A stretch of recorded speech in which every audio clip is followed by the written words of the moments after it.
Dynamic hips. What we want to remember and think about is that when we want our hips to be dynamic, they need to be dynamic. They don't need to be some in-between mix of slow-mo and trying to be fast, okay? We don't want something in the middle. We can practice this with something called counter movement, where we're either moving from side to side or we're moving down and up.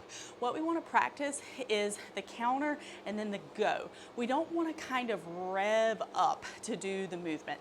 Sometimes this may work, but in general, I find that when we kind of rev up to do the movement, it causes a little bit more hesitation. So we want to make sure that we do our counter movement and then we go. So when we're talking about lateral movement, so this is what you can use to help you get further to the side. We want to make sure that we're going to come away from where we want to go and then we go to the side. All right, so what I'm going to do is I'm going to go and then I'm going to explode, okay? What I don't want to do is kind of do this number and like rev up to get ready to do it. You want to go and then you want to explode. So we're going to go, explode. Don't back and forth and back and forth. You're just kind of wasting your energy. You want to do something that's straight up and down. Same thing. You're going to drop the hips down and then you're going to explode.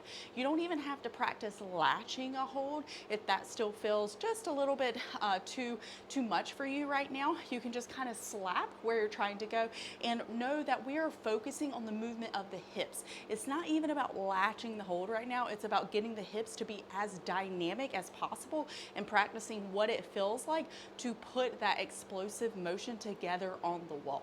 So if I'm wanting to go straight up and down, what I don't want to do is this. And you'll see a lot of people do this where they're kind of trying to like get psyched up for the throw. Again, no judgment, no shame. I've done it a lot and I still do it sometimes. But again, I found that if you go and explode, it works a lot better than kind of doing the whole rocking back and forth.